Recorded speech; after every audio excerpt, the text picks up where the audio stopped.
Your sensitivity is not a flaw, it's a forgotten superpower from the soul's oldest memory. Have you ever walked into a room and instantly felt something was off even before anyone said a word? Maybe you've sat next to someone and felt your stomach twist for no reason at all. Or maybe you've had a great day, but the moment you talk to a certain person, your energy crashes like a wave hitting a cliff. You're not imagining it. You're not being dramatic. You're not weak. There's a reason for this, and it runs far deeper than psychology, deeper than childhood trauma, deeper even than this lifetime. You're sensitive to toxic energies because your soul remembers what it's like to live in truth. And when you encounter distortion, your entire being reacts not out of fear, but because something ancient in you recognizes the lie. This sensitivity is not new. It's a gift that was once revered in ancient tribes, spiritual lineages, and sacred orders. In those times, the most sensitive people were the seers, the healers, the protectors of balance. They were born with a thinner veil between the seen and the unseen. They could feel when a storm was coming, not just in the sky, but in the energy of the people. They could sense when a person wore a smile but carried poison behind their eyes. But in today's world, we've reversed the wisdom. We live in a society that tells you to toughen up, to numb out, to not take things so personally. But what if your sensitivity is exactly what this world needs to heal? What if the very thing you're trying to suppress is the medicine the planet is starving for? Click subscribe to this channel to get more profound spiritual lesson. Let's go deeper. You're sensitive to toxic energies because you are attuned to a higher frequency. Think of yourself like a finely tuned instrument. And most people, through years of conditioning, have dulled their strings. They don't feel the sharp notes anymore. They drown them in distraction, noise, substances, or identity. But you still hear it. You still feel the dissonance. And here's the truth no one tells you. Toxic energy doesn't just come from bad people.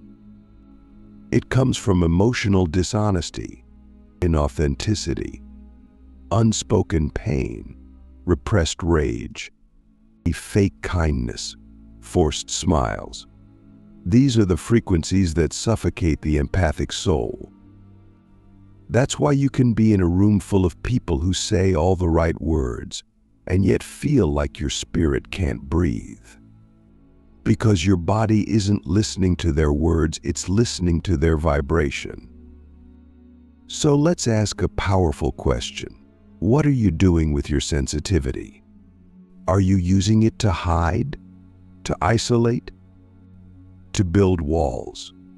Or are you using it as a compass, a guide, a sacred radar that helps you navigate this broken world? You see, your sensitivity is not here to make life harder. It's here to make your path clearer. But that only happens when you stop seeing it as a burden and start seeing it as a language, the language of energy. And once you learn to speak it, you won't just survive in toxic environments, you'll become a force that transmutes them. But let's not sugarcoat this. Being sensitive in a toxic world is brutal. It hurts. It drains you. It makes you question your sanity, especially when others don't feel what you feel. You might wonder, why can't they see what I see? Why don't they feel what I feel? The answer is simple but profound. They've built walls around their hearts.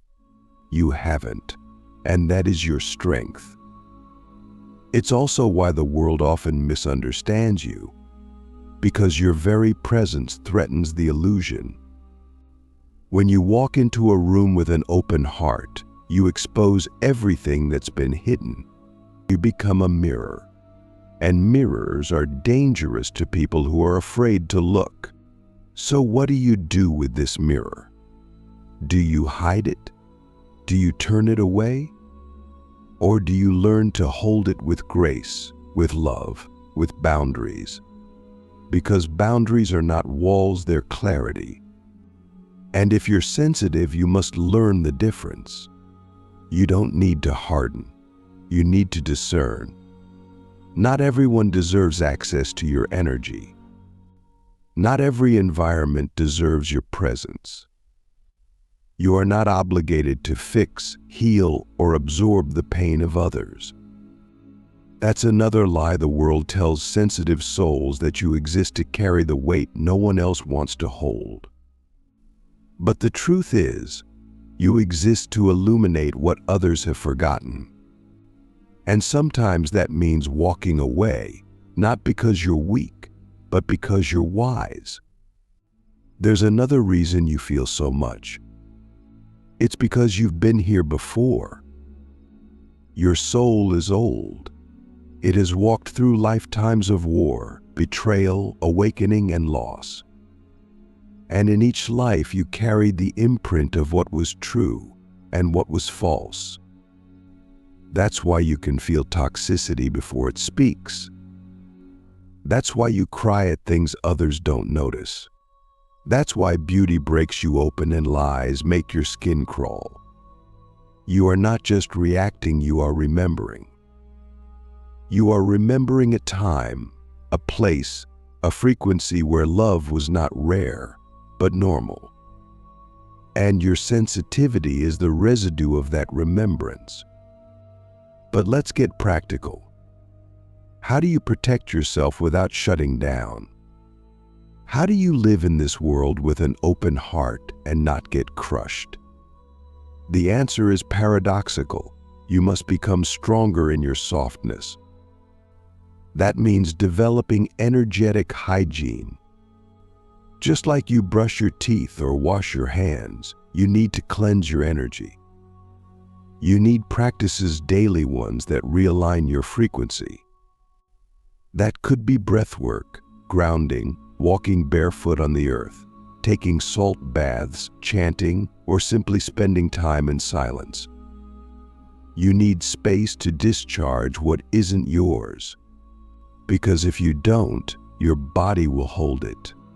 And over time, that holding becomes illness, emotional, physical, spiritual. You also need to learn the sacred art of saying no, not as rejection, but as redirection. Every time you say no to something that drains you, you say yes to the deeper purpose you're here to embody. And here's the wild part. The more you honor your energy, the more powerful your presence becomes. You start to attract people who get it. You start to walk into rooms and shift the energy just by being there. Not because you're trying, but because you've become aligned. And alignment is magnetic. It speaks louder than words.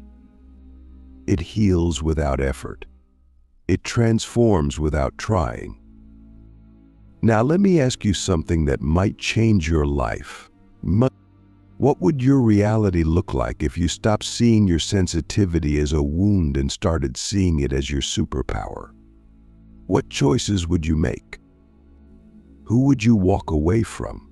What would you finally give yourself permission to feel, to be, to express?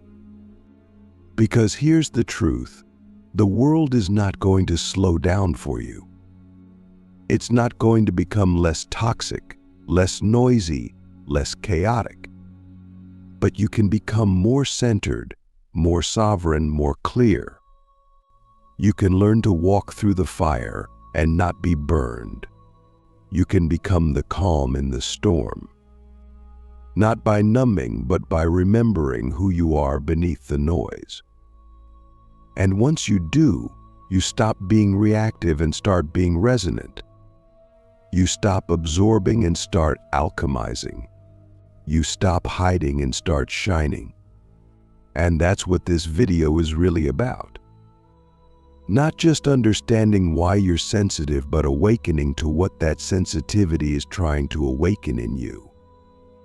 Because once you stop fighting it, once you stop apologizing for it, once you stop shrinking it down to fit into other people's comfort zones, you become unstoppable. You become a living reminder that in a world of masks, the most powerful thing you can be is real. Let's go deeper now, beyond the labels, beyond the surface understanding of sensitivity, and into the sacred reason why you were made this way. You see, your sensitivity is not just a personal trait. It's not simply something you were born with. It's a mission coded into your very being. You were not sent here to glide through life unaffected. You were sent here to feel the pain that others suppress, to absorb the vibrations that others ignore, to carry the emotional weight that this world pretends doesn't exist. That may sound overwhelming, even unfair, but stay with me. Because once you understand the deeper reason why you're so sensitive to toxic energies, everything changes. You begin to see that your empathy is not random, it's surgical. It's an instrument of divine intelligence, placed inside you to break open the frozen places of humanity. You are a soft soul in a hard world, not by accident, but by design. Because hardness cannot heal hardness. Only softness can. But here's what no one tells you. Feeling what others refuse to face is excruciating. And I know that. I know you've woken up feeling heavy without knowing why. I know you've cried over things that didn't belong to you. You've left conversations feeling like you just ran a marathon. You've sat in rooms smiling while your inner world was screaming. And maybe at some point, you started to wonder if something was wrong with you. But I'm here to tell you with all the force of truth, nothing is wrong with you. You are functioning perfectly as a soul who was designed to be an emotional lighthouse in a world addicted to shadows. You see, most people are walking around with layers of numbing. They don't feel their own pain, so they project it. They don't process their grief, so they mock yours. But you feel it all. And that's the mission, because that pain has to go somewhere. And the universe, in its infinite wisdom, plants empaths like you in the middle of the storm, not to suffer, but to transmute. Now let's ask a truly dangerous question, the kind that flips your entire life upside down. What if the things you've been trying to avoid feeling are the exact things you were sent here to heal? Not just in yourself, but in the collective. What if your tears are not just yours? What if your anxiety, your overwhelm, your heartbreak, what if they're signals, not symptoms? Signals that the energy in the room, in the community, in the world is out of alignment? That's why you feel drained around toxic people.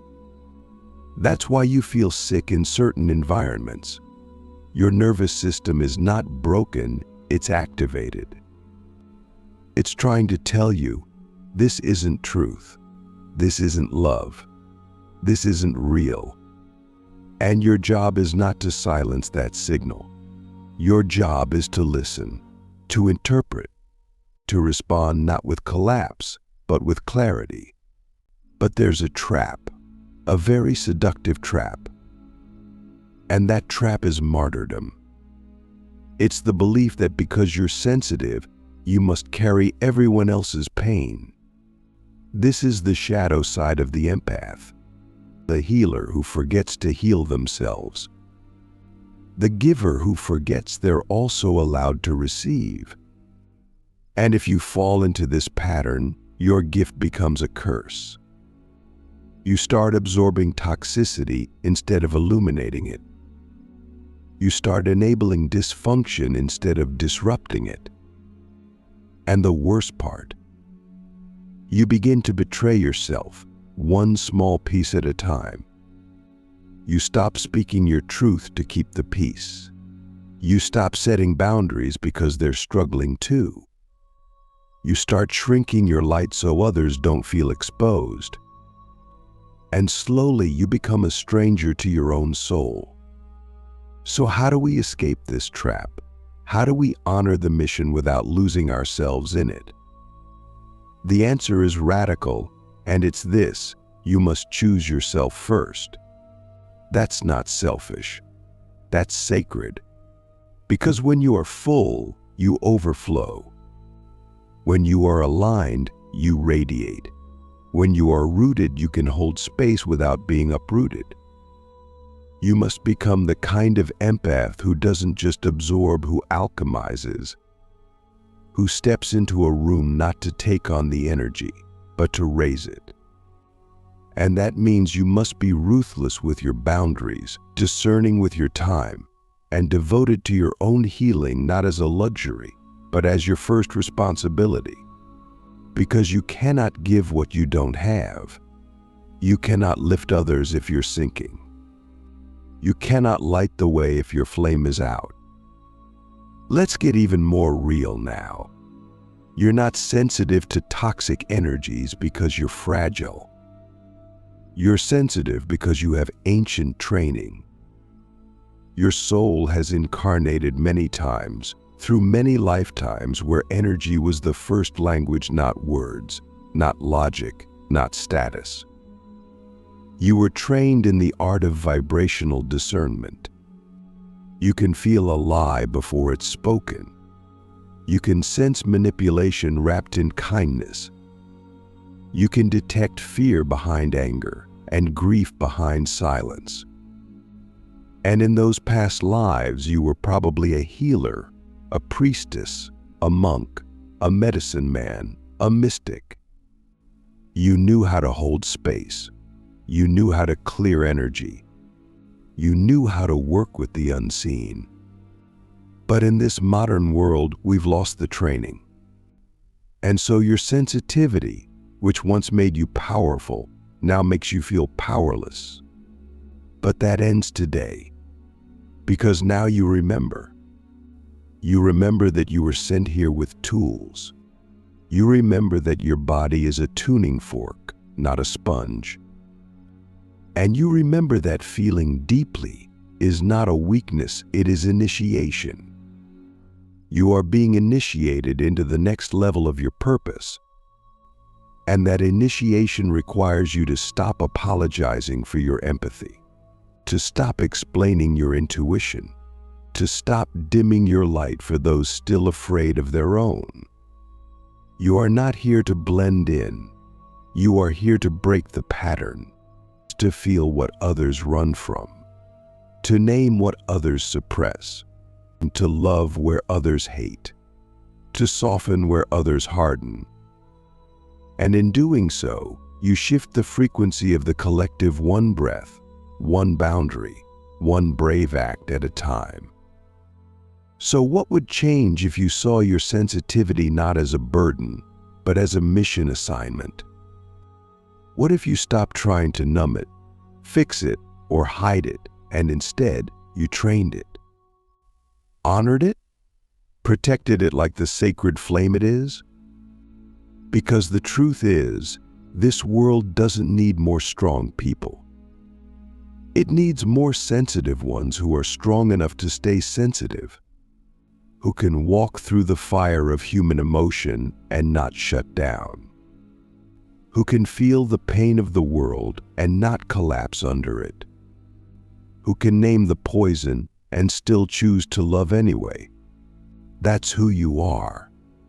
That's why you're here.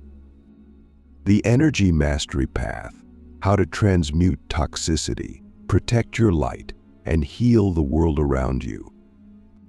Now that you know your sensitivity is not a flaw but a sacred mission, the next question, the question that changes everything, is this: how do you live in this world without losing yourself in it? How do you walk through the chaos, the noise, the pain of others, and not let it drown you? The answer is both an art and a science. It's a path of energy mastery, because being sensitive is only step one. The real transformation begins when you learn to wield that sensitivity with precision, wisdom, and strength. When you stop being a passive receiver of toxic energy and start becoming an active transmuter of it. This is the shift from surviving to serving, from empath to alchemist, from overwhelmed to activated. But to get there, you must take full responsibility for your energy field, not in fear, but in sovereignty.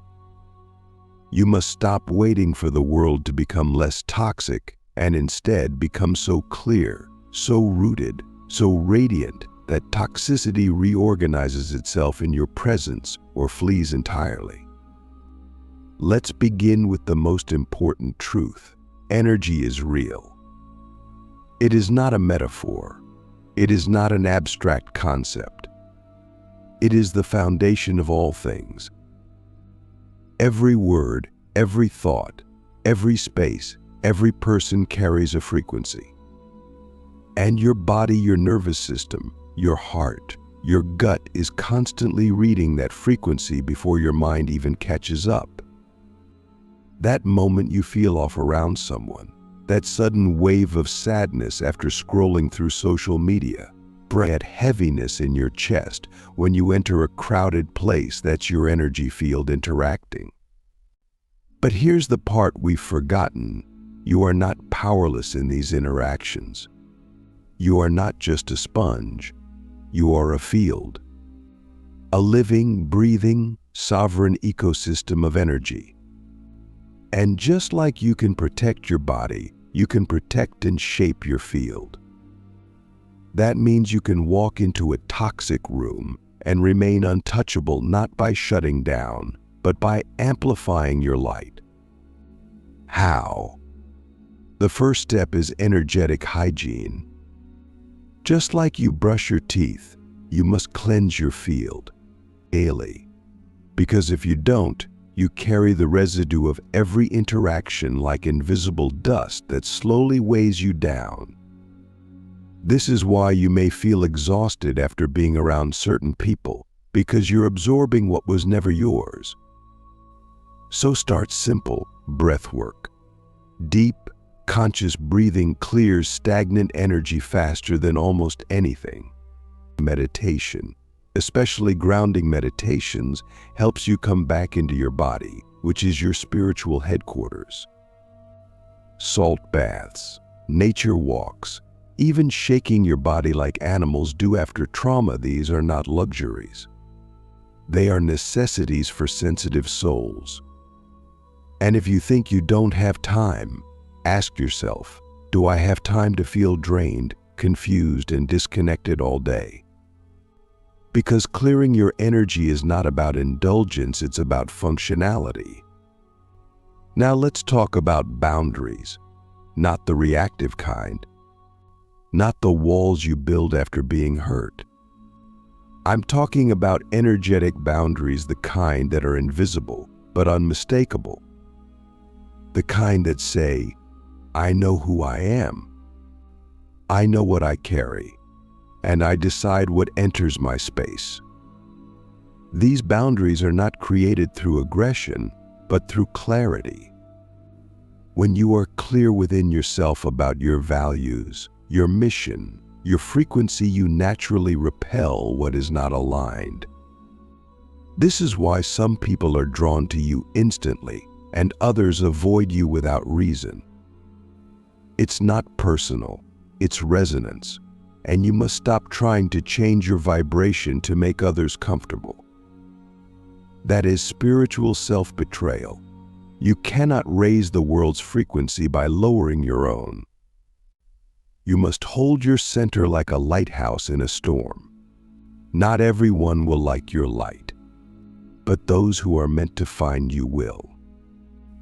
Let's go even deeper. Transmutation is the sacred art of taking in lower energy and transforming it into something higher. This is the true power of the empath. When you master your energy, you don't just protect yourself, you heal the collective. You become the one who can walk into a space filled with grief and bring presence, into a conversation filled with anger and bring stillness, into a moment of despair and bring a frequency so grounded, so loving, that it reminds others of what's possible. This is not about being perfect. It's about being anchored. And that anchoring comes from your daily alignment with the truth of who you are. Because when you are filled with your own essence, there is no room left for the world's poison to enter. But here's the secret. You cannot do this alone. You need sacred spaces. You need community. You need people who see you not as too sensitive, but as deeply attuned. You need to be around others who speak the language of energy without mocking it, and find your tribe not to escape the world, but to refuel for it. Because empaths are warriors of the invisible, and even warriors need rest. This is not weakness. This is wisdom, and the more you honor your need for restoration, the more powerful your presence becomes. You stop leaking energy. You stop bending to the noise. You start radiating from within. And finally, you must remember your why. Why you came here. Why you feel so much. Why you keep waking up with this ache in your chest that says, there's more. There's something I'm meant to do. That ache is not confusion. It's a compass. It's your soul reminding you that you were not sent here to blend in. You were sent here to disrupt the patterns of silence, of suppression, of numbness, of disconnection. And you do that not by fighting, but by embodying the opposite frequency. You become peace. You become clarity. You become love that doesn't collapse, truth that doesn't tremble, light that doesn't flicker in the face of darkness. You become the presence that reminds others of their own soul. And that, my friend, is the most radical act you can offer this world. So now I ask you, from the deepest place of truth, what will you do with your light? Will you keep shrinking it to survive? Or will you begin to train it, protect it, and offer it like medicine to a world that has forgotten how to feel? The choice is yours. But know this: your sensitivity is not the end of your story. It's the beginning of your awakening. And once you learn to master your energy, there is no toxic force, no heavy room, no dense emotion that can ever keep you small again. You will walk into the world not as a victim of its pain, but as a vessel of its healing. That is who you are. That is why you're here. And the world has been waiting for you to remember.